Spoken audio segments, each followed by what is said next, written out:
Hey guys, welcome back and thanks for joining me. I'm your host, Sherry. I've been a little hesitant to cover this one. As much as I'm into true crime, I'm more of a unsolved disappearance kind of gal, in case you guys haven't noticed. Believe it or not, I'm not really an avid serial killer researcher. I think the whole fandom is kind of weird and glamorized. I think that psychologists and law enforcement have learned a lot from these men and women, but it's not really my thing to discuss their crimes. I actually had someone ask me once who my favorite serial killer was, so it's all kind of strange. But I'll do this one and hopefully it's the last one I discuss. I was absolutely crucified over the Lassane Froon and Chris Kremers episode. Apparently, I had the wrong owner of the dog that supposedly accompanied them on the trip. I also said that Chris had asthma when it was actually Lassane who had asthma. Even though multiple sources said it was Chris, those two strikes warranted a slew of angry people in my comments. I understand that I had two minor details wrong, which I felt horrible about, and there wasn't really any way for me to edit them out of the video, so I just took the video down. This is my formal apology. I went on my little sabbatical because I was upset that people were so angry with me over a really minor detail. I can't imagine if I got a minor detail wrong in this one, but I promise you I've done at least 12 hours worth of writing, plus my own knowledge through the years of this guy. Each case is heavily researched, and I try not to miss anything. I'm going to start listing my sources in the description area of the video so people can fact check or whatever. I don't know why I'm so bothered, maybe because I felt my credibility was being questioned. And true crime fans are ruthless, but I still love you all. Richard Ramirez, also known as the Night Stalker, terrorized portions of California in the 80s. He was a horrible person who did a lot of really bad things. He's right up there with Jeffrey Dahmer, Ted Bundy, Charles Manson, and the others. His trial was like a circus due to the amount of women simping over this guy. Women thought he was attractive. He would get thousands of letters from women claiming he's just misunderstood and he's really a good guy. They feel like they could help him or reform him, which is just unreal. He was lavishing in the attention. This is the case of the Night Stalker, Richard Ramirez. These crimes took place beginning in 1984. Let's jump back to that time period as always. This was the first year that the AIDS virus went public. Back then, it was thought that only gay men could get it, which don't even get me started on that. Apple aired that infamous Macintosh Super Bowl commercial. The album Purple Rain was released by Prince. Great album, by the way. The game Tetris was released. The movie Ghostbusters and Footloose were released in theaters. Marvin Gaye was shot and killed by his own father. And lastly, Alex Trebek began hosting a brand new show called Jeopardy! Ricardo Ramirez was born in El Paso, Texas on February 29th, 1960. Kind of different that he was born on Leap Day. I don't know a single person born on that day. Richard was the youngest of 5 children. Now, Richard's mother's name was Mercedes, and while she was pregnant with him, she worked at a boot factory. She was constantly inhaling fumes and toxic chemicals. Some psychologists think that this was the first of many things to happen to Richard, which contributed to his condition, kind of like New England's Patriots' Aaron Hernandez using his concussions from football to blame for murdering 2 people. I don't know enough about the subject to really speak on it, so I'll just stop there. When Richard was 2 years old, a dresser fell on his head and caused him to have a large laceration. When he was 5 years old, he was hit in the head by a swing, and that caused some damage as well. He began having epileptic seizures. Richard's father, Julian, was pretty abusive to the children. Richard found himself hanging out in cemeteries as a kid. That's one thing I have in common with Richard Ramirez. Not an abusive father. My dad was the complete opposite of that and a wonderful, wonderful man. But I loved hanging out in cemeteries. I used to go and talk to all the graves like they were my friends. I've always felt a connection to the dead. I'm not a medium or anything, but I've always felt something. I also read that his dad used to hang him from a cross in cemeteries and leave him there overnight as a punishment. I couldn't find any credible sources of that, though. He's a troubled kid. He had an older cousin named Miguel, and Richard likes to hang out with Miguel so he can get away from his dad. Richard is only about 12 years old. Well, Miguel is a soldier who had just returned home from the Vietnam War. Miguel liked to show Richard photos he had taken over there where he had raped and dismembered several Vietnamese women. Richard had never seen anything like this, and he was intrigued. Miguel also taught Richard how to attack people stealthily. I don't even know if that's a word, stealthily, but he taught him how to watch and prey on people before attacking. When Richard was 13 years old, he witnessed Miguel fatally shoot his wife. Miguel ended up getting off and only had to spend 4 years in a mental institution. So, Richard is still intrigued by these photos Miguel had shown him. He was obsessed with sex and torture and so on. He gets addicted to drugs and starts having run-ins with the law. Most are just petty crimes. When he was 15, he got a job at the Holiday Inn in town. He was fired because one day he goes into one of the rooms and attacks a woman. He's trying to rape her and her husband comes back, opens the door and sees what's going on. He ultimately beats the shit out of 15-year-old Richard. The couple decided not to press charges because they were from out of town and didn't feel like coming back for a trial and so on. So Richard doesn't face any penalties for the attempted rape of this woman. Richard is now addicted to drugs and claims to be a Satanist. He moved to Los Angeles when he was 22 years old. A young Chinese-American girl who is only 9 years old is found murdered in the basement of the hotel where Richard was staying. Her name is Mai Lung. She is found hanging from a pipe. She had been raped and stabbed repeatedly. It wouldn't be until 2009 until we find out that Richard is her killer. Without going into exactly what happened to this little girl, I'll just say that DNA was found to have matched Richard Ramirez. On June 28, 1984, Richard commits his first of the Night Stalker slayings. He broke into a woman's house named Jenny Vinkow. She was 79 years old. She was found dead with her head nearly decapitated. Richard is not caught, although his fingerprint was found on a window screen, but there's no match at this time. On March 17, 1985, this is 9 months since the attack on the elderly woman, Richard attacks a young woman who is 22 years old. Her name is Maria Hernandez. Maria pulls into the garage of her condo where she lives with her female friend. She gets out of the car and hears someone slam their hand on the back of the car. She turns around and looks at him, and Richard points a gun at her. Her natural reflex is to put her hands in front of her face. Luckily, she still had her keys in her hand. The bullet ricochets off her keys, and she survives. Maria is then going to collapse and play dead. Richard enters the house. Maria laid there for a few minutes until she thinks he's gone. She goes outside and then she goes in the front door. And there is Richard pointing a gun at her. She begs him not to shoot her. She yells one shot was already enough. For whatever reason, he listened and he left. Maria goes inside and she finds her roommate, 34-year-old Dale Okazaki, dead. She was shot at point-blank range in the forehead. Maria would later testify at trial that Richard Ramirez was the one who shot her. She really got lucky that she had her keys in her hand and the bullet missed her face. 40 minutes later, Richard heads to Monterey Park. This is in the wee hours of the morning. He finds Sai Yu. She is a 30-year-old art student. She was stopped in her vehicle while traveling. Richard comes up to her car, drags her out, and shoots her on the pavement. This is the second murder within 1 hour. Richard leaves and gets away. The authorities think that there's some connection between the first and second murder. These are random attacks, not carefully planned out murders. The guy just walks up to someone and kills them.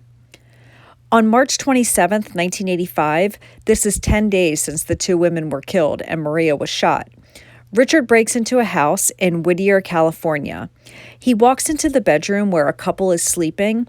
He shoots 64-year-old Charles Zazzara in the head while he's asleep. His wife, 44-year-old Maxine, wakes up from the gunshot. Richard starts beating the woman, and then he searches the bedroom for jewelry and other things that he can steal. Maxine grabs a gun and fired at Richard. The problem is that the gun is unloaded. Well, this really pisses Richard off that she tried to shoot him.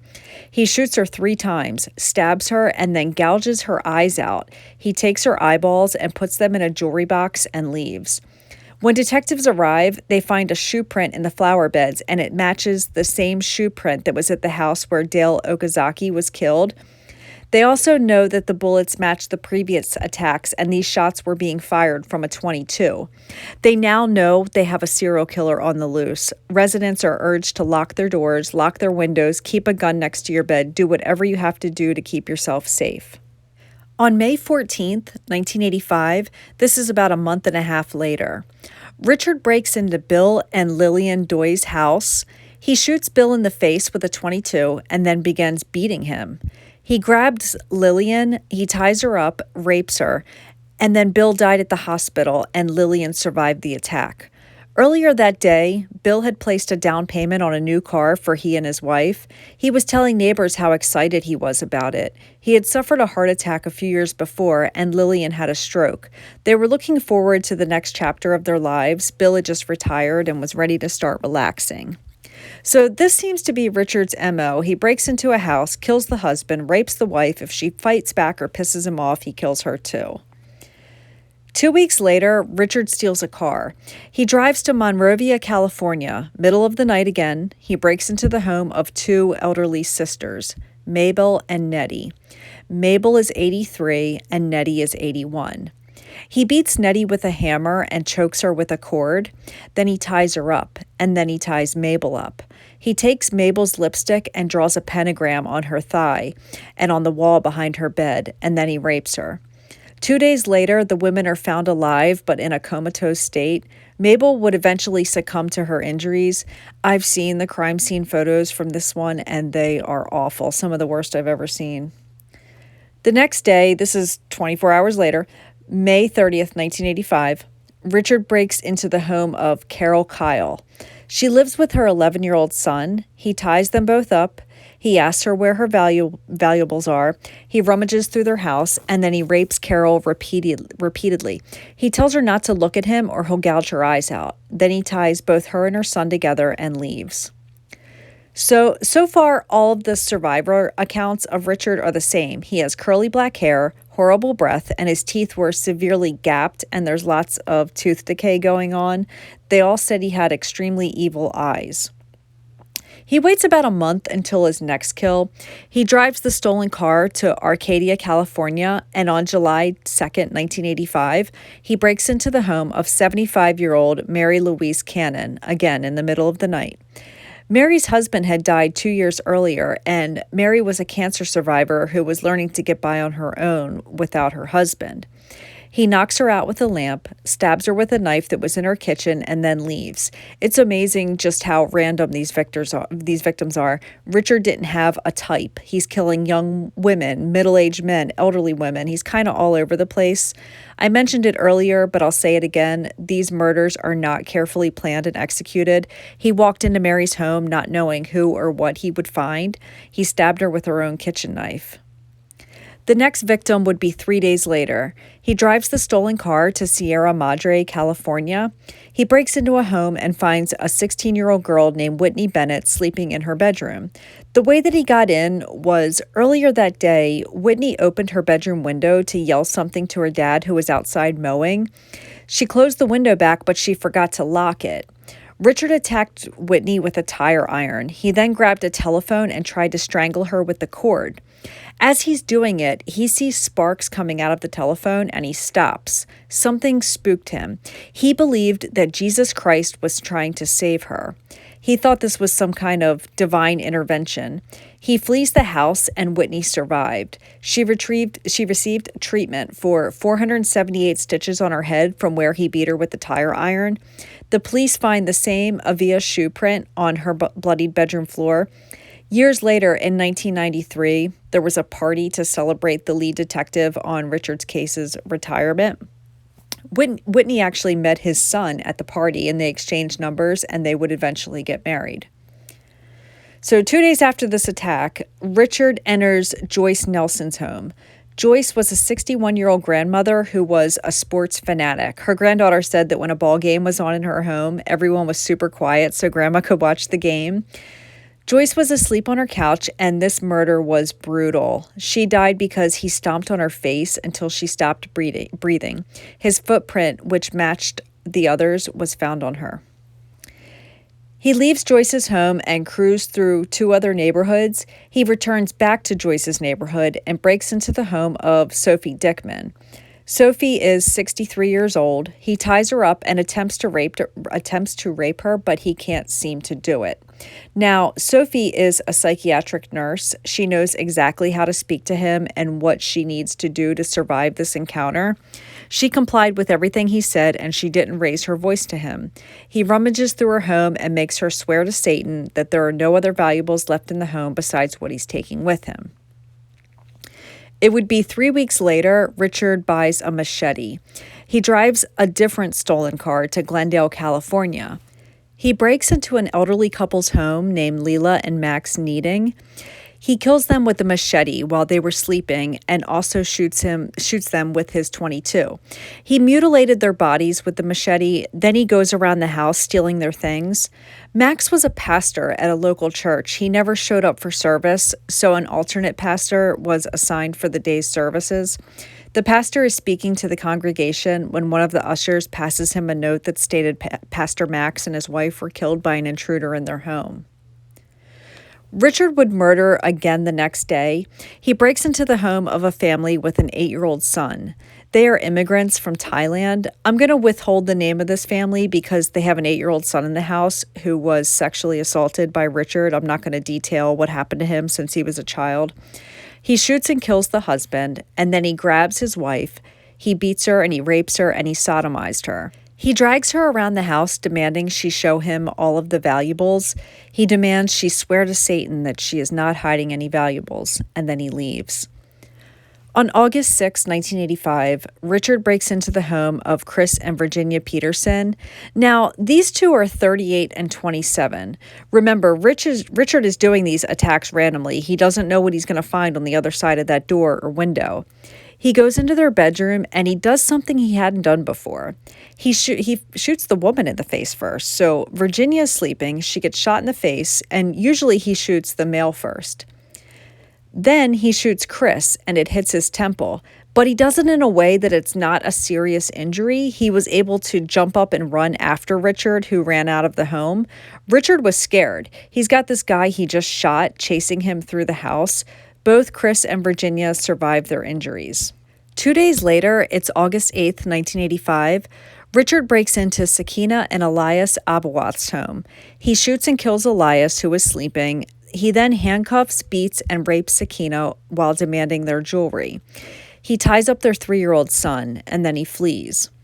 10 days later, he breaks into the home of Peter and Barbara Pan. He shoots Peter in the head, then he beats and rapes Barbara, demands all the valuables, then he shoots Barbara. He used her lipstick to draw a pentagram and wrote Jack the Knife on the bedroom wall. One thing that baffles the detectives is that Richard is able to finish the killings, rapes, and so on, and then he usually goes into the kitchen and makes a snack. After killing Peter Pan and raping Barbara Pan, he went into the kitchen and ate. Then he masturbated on their living room floor, and the evidence was left all over the living room carpet. He also threw up on the kitchen floor. After the killing of Mr. Pan, the evidence of all these crimes makes it up to the mayor of San Francisco, whose name is Dianne Feinstein. I'm not a big fan of this woman, and neither are the detectives, and you guys won't be either. So there's evidence from all these crimes that is not released to the public, such as the fact that the same Avia shoe print was found at each crime scene. They also didn't release what caliber of gun he was using.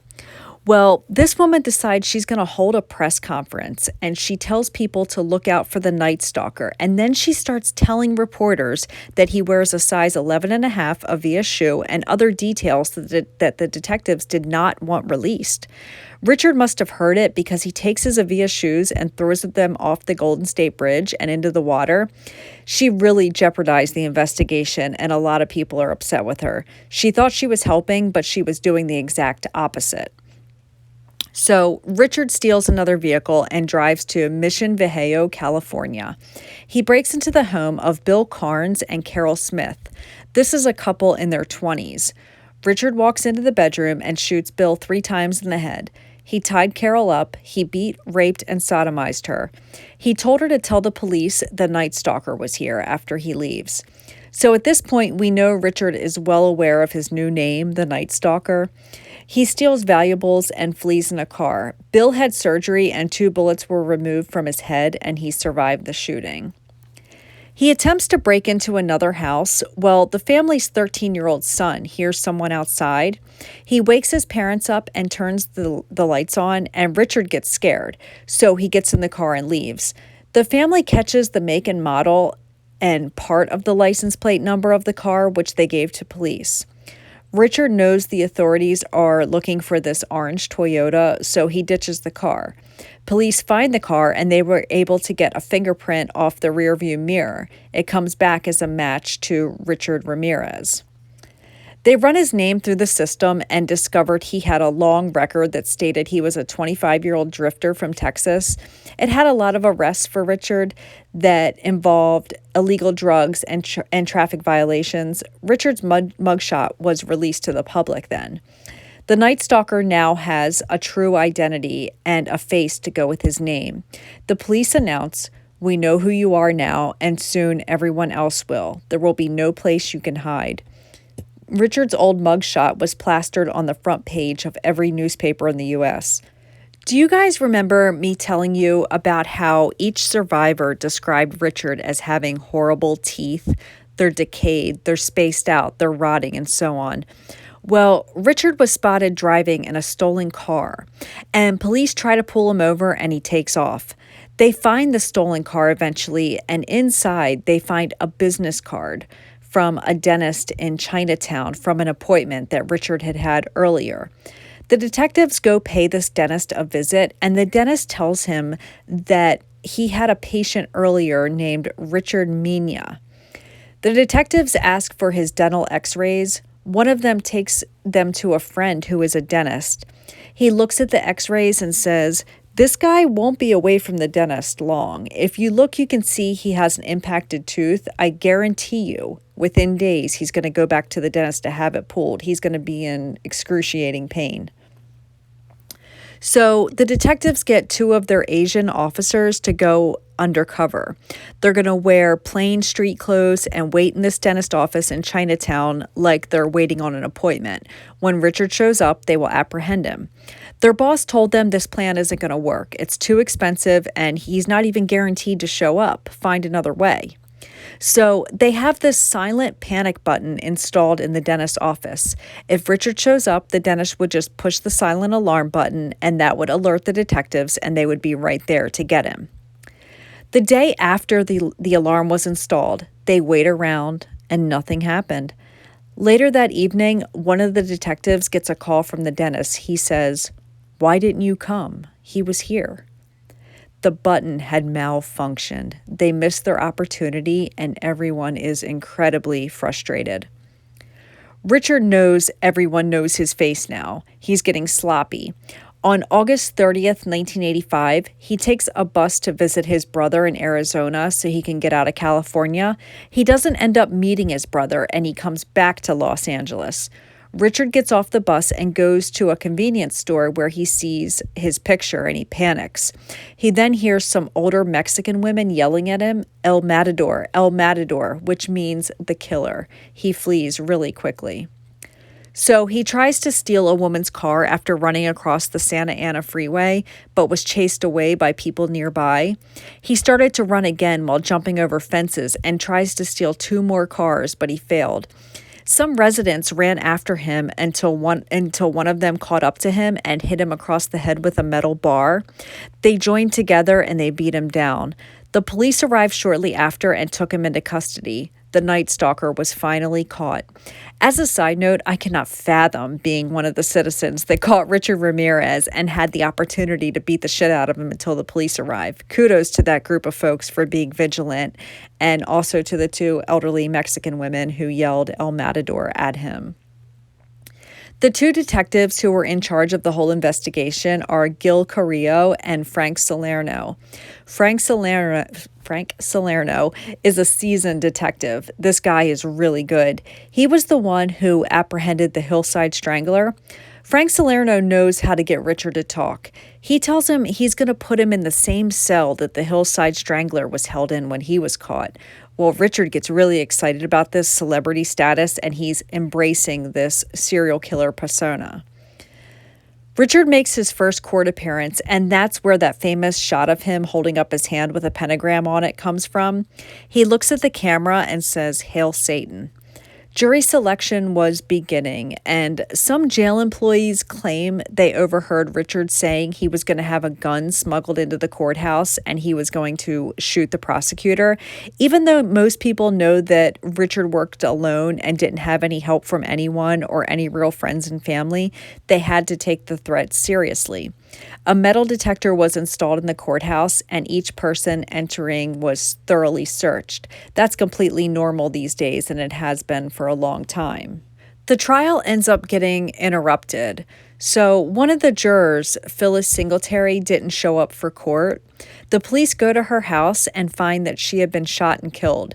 The other jurors are freaking out because they don't know if this was a hit directed by Richard while he was in prison, and now they're worried about their own safety.